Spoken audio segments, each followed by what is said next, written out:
As always, you know it is. It's your man, the voice of wisdom, dropping some more jewels. Um, I'm gonna read a argumentative essay submitted for a college course that I'm taking, and to save any punches, I'm gonna jump straight in.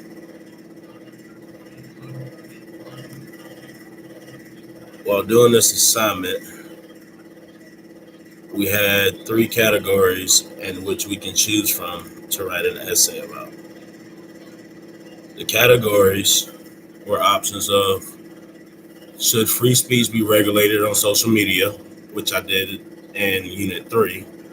I am on Unit 7 now, so I didn't want to do that particular subject a second time. The second option was: should health insurance be mandatory for all American citizens? I did that in Unit 5, so I didn't want to do that a second time. And the third option was: should Americans be required to complete some form of national service, which is what I actually wrote this essay on. And as always, I love your feedback, I love your input, I love your perspective. But I'm gonna jump straight into it, and I'm gonna read it word for word, which is my words. I start my essay by saying Americans should not be required to perform a national service. The people of America do not get to choose which laws they are forced to follow, as equally as the nation does not grant people the opportunity to avoid following laws that do not fit their personal beliefs or life choice. An example would be having a motorized vehicle with insurance. The rates and prices to have motorized vehicle insurance do not benefit families who are working their way out of poverty. Furthermore, for the individual Americans who must step away from friends and family in the younger years of their life in an attempt to gain financial stability, along with mental, emotional, and physical freedom, encounter factors like working for minimum wages, which in the state of South Carolina is $7.25. That's the introduction. My original body paragraph goes as follows.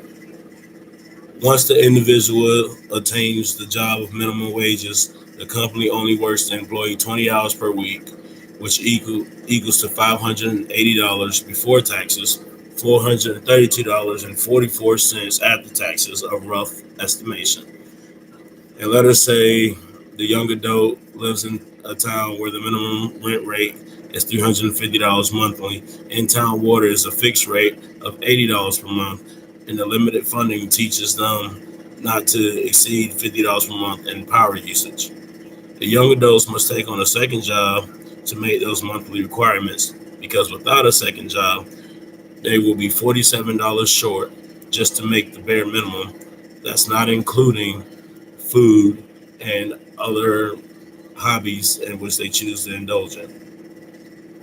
Due to the amount of time used to work both jobs limits the time in which the young adult will be able to focus on other aspects of life, such as schooling and entrepreneurship. Also, while these young adults are working two jobs just to pay bills and expenses to survive, they apply for government assistance in forms of food stamps and Section 8 housing, but due to the rules and regulations as known as the acceptance process, they are denied the necessities or the necessary assistance to prevail because of their age, demographic, race, environmental statistics, and current financial income. Another factor in the financial burdens falls under mistakes which they are paying restitution for, or having a child at an early age, mistaking lust for love, which costs money as well. More so, if the young adult is male and the mother gains full custody and the place of the father and place the father on child support while taking away his rights to be an active father in the child's life, leads to another weekly, bi-weekly, or monthly expense because the mother thought the father's choice of abortion was selfish when the father was thinking of the overall impact of birthing another life without the appropriate funding. The nation does not, excuse me, I just jumped all the way to the bottom of accident. The nation does not actually intervene with the overall success rate of its people. What the nation does, however,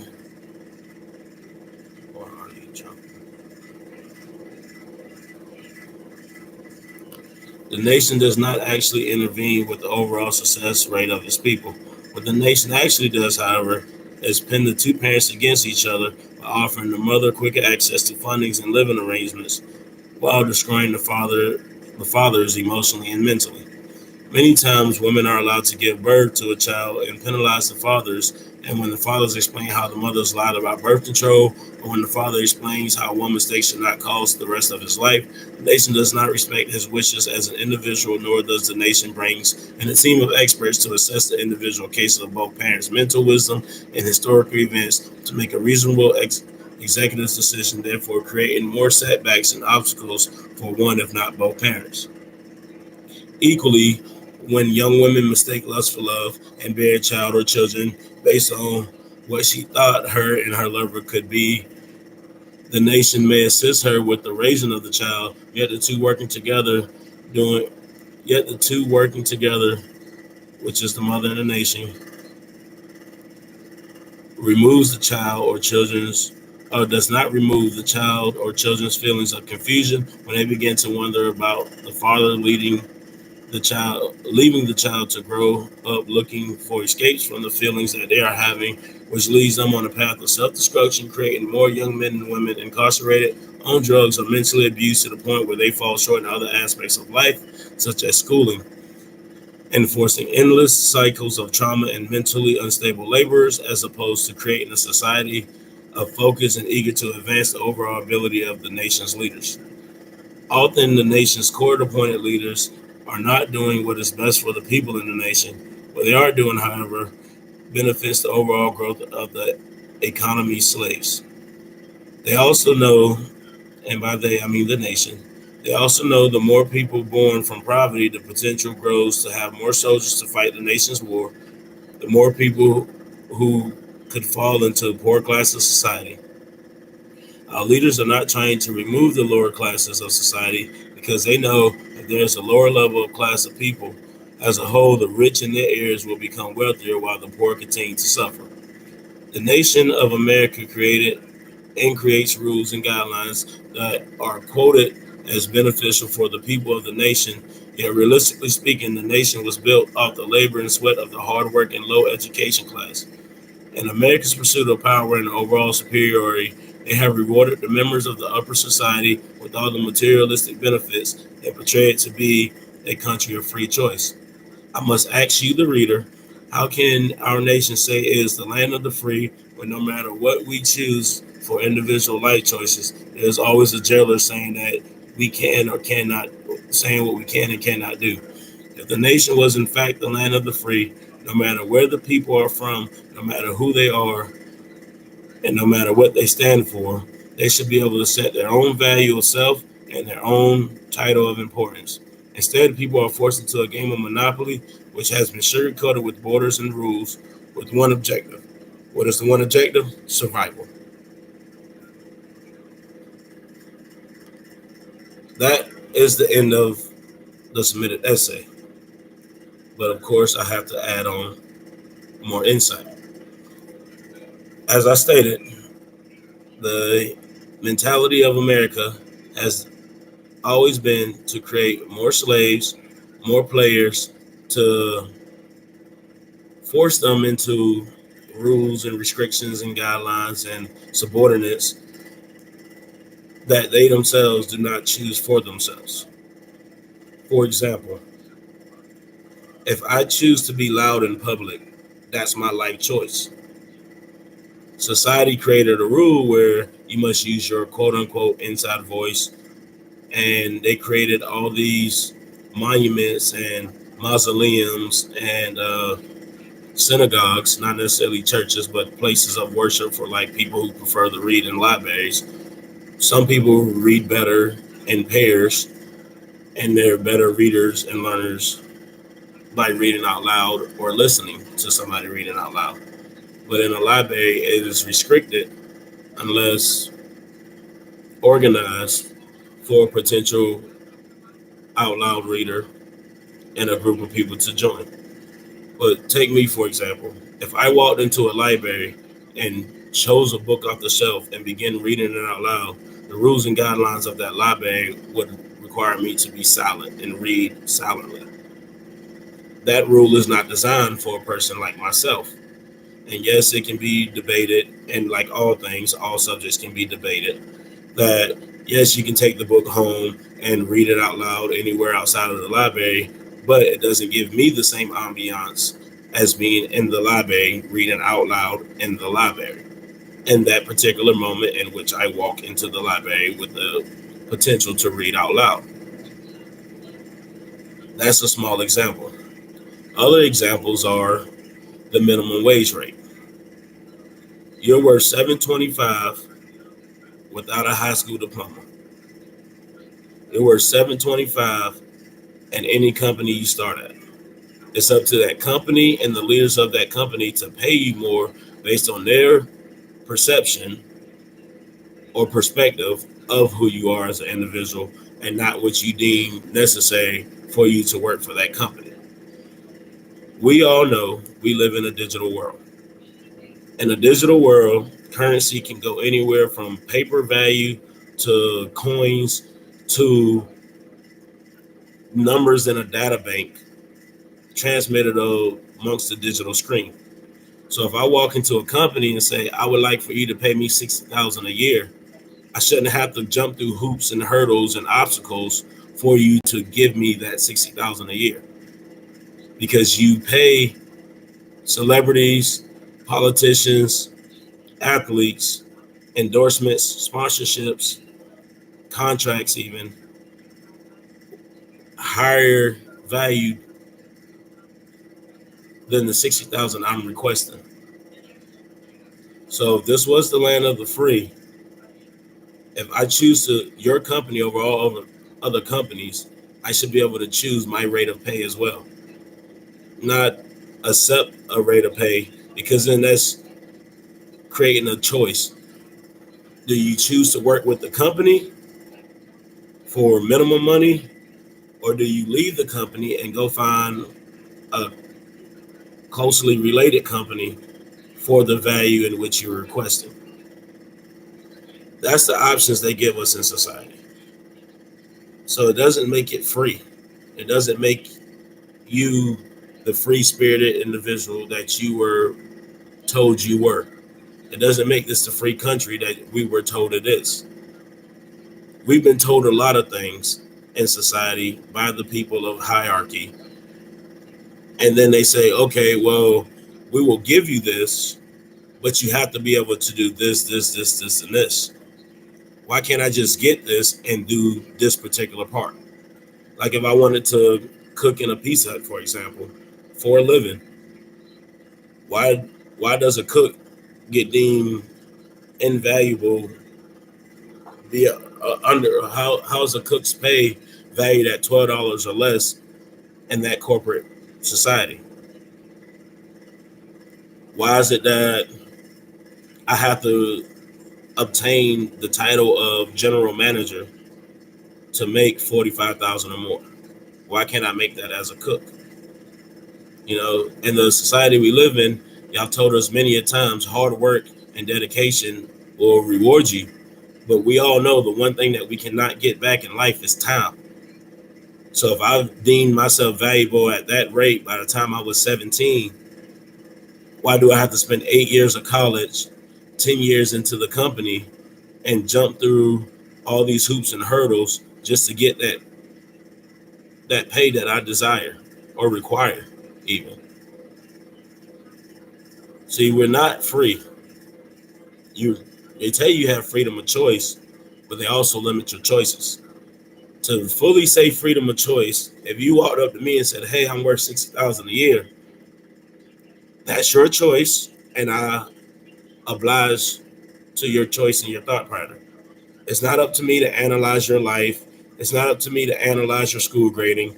It's not up to me to analyze your status in society. It's not up to me to analyze your workability and decide whether or not I'm going to pay you that value.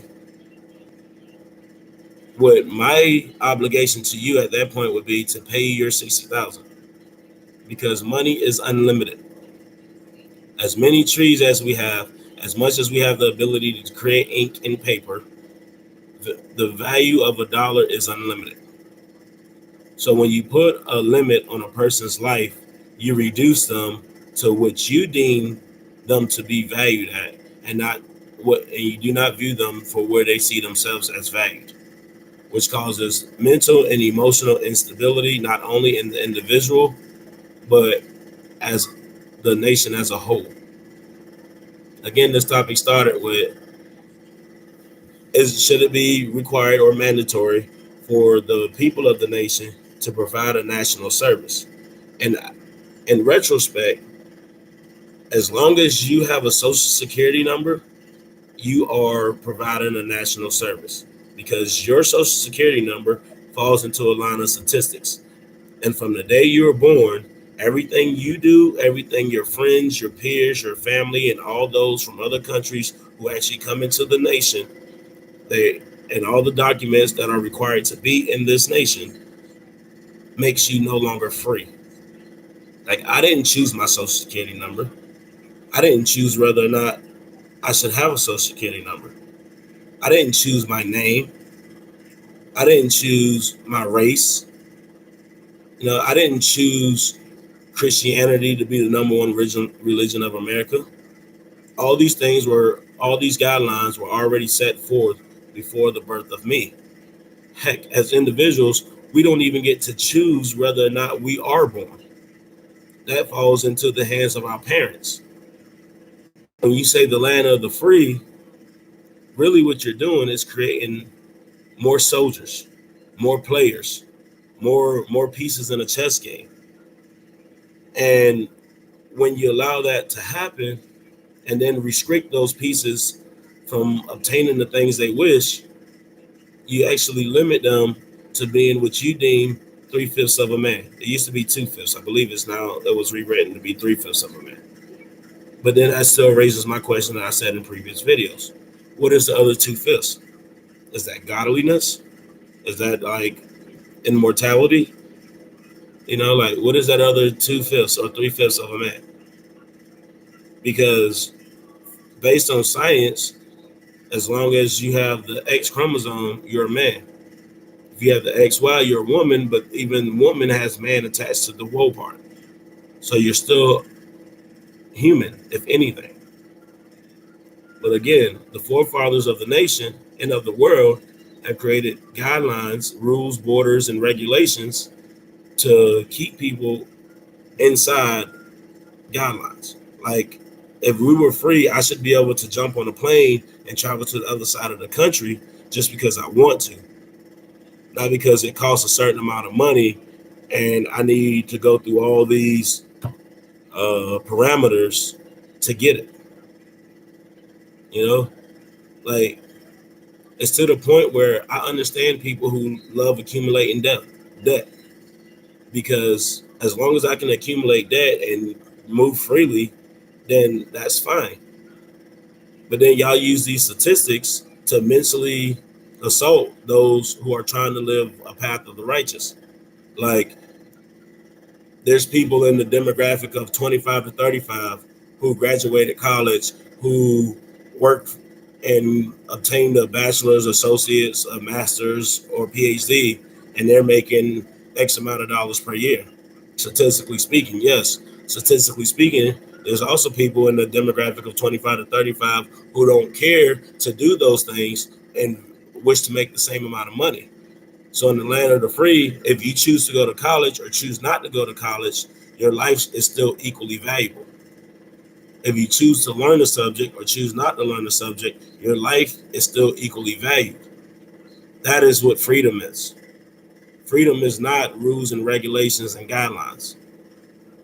It's just like creating an incarceration within the minds of the people, you know, and we're tired.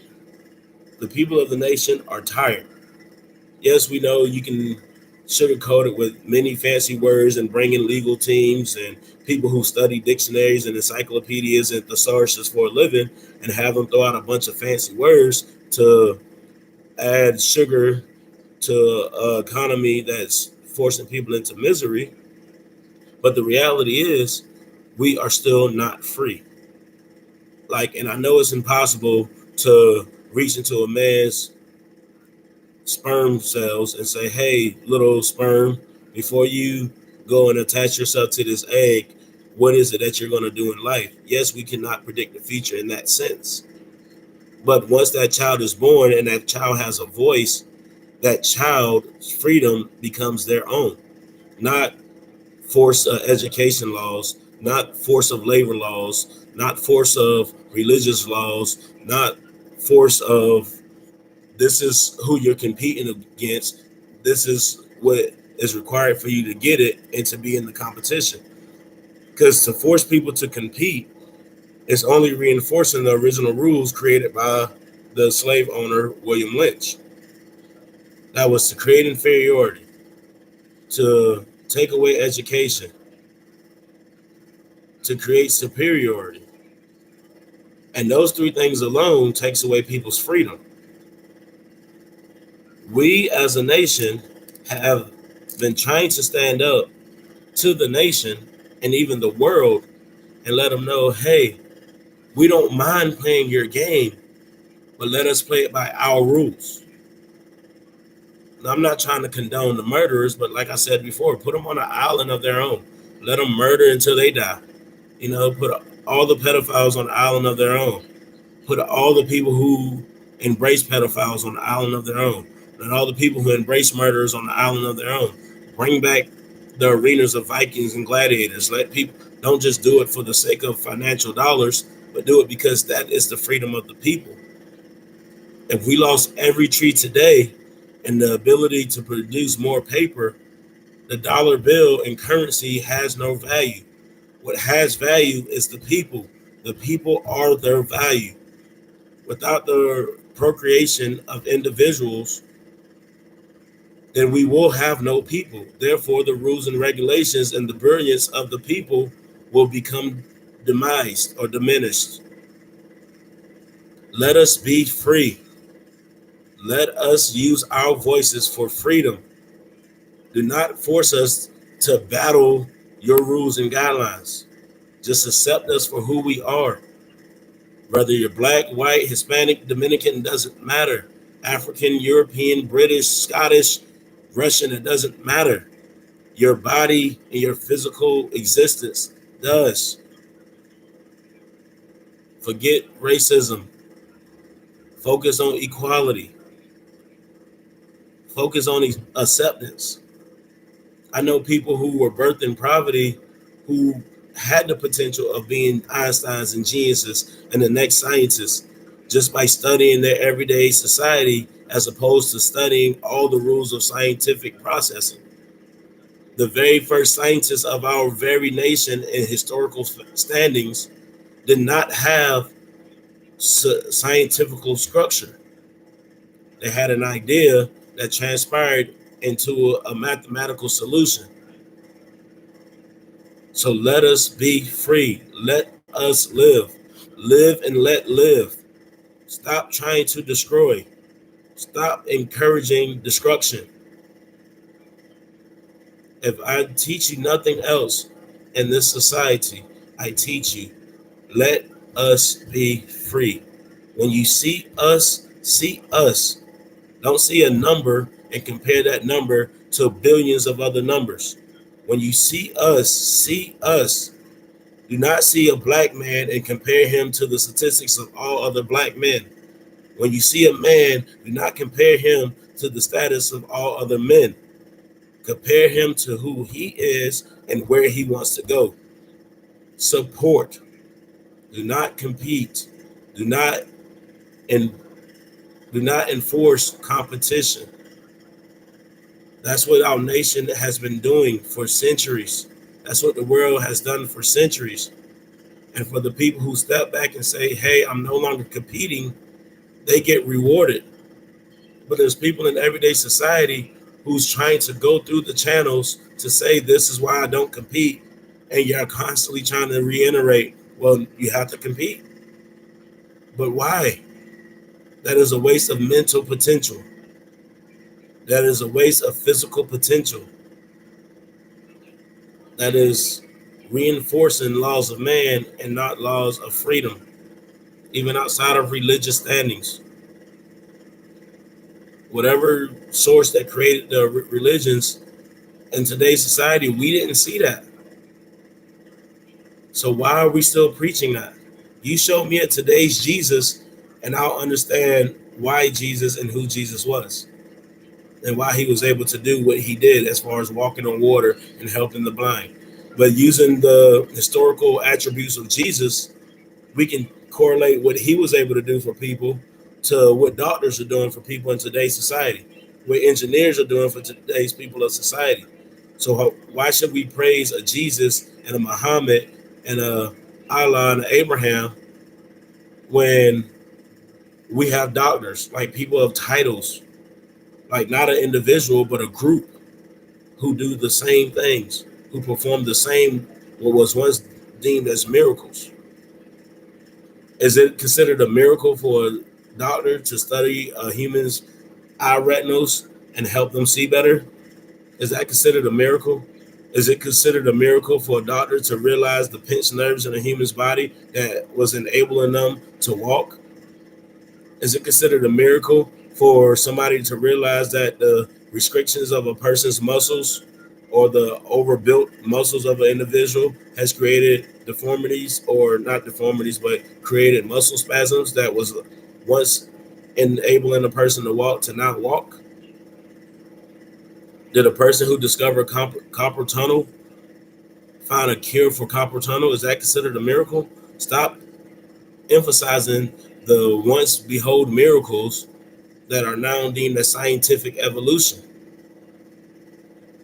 There's a fine difference between a miracle and a scientific discovery. These people y'all could consider miracle workers could have just been scientists of their day. So learn life, learn the basics, skip all the fancy words and all the structural imprisonments of a person's mind, and actually look at the root. The root is how the plants and the trees grow. Dead roots cannot produce live organisms unless they're revived. We must revive the minds of the people and our leaders. We must reach the hearts and minds and souls and spirits and understanding and wisdom of our leaders. We've been putting people in power for centuries who aren't even worthy of being there, because a PhD doesn't make you obligated to know the emotional standings of the next person. So stop what you're doing and help change the nation. And as always, it's the man, the voice of wisdom.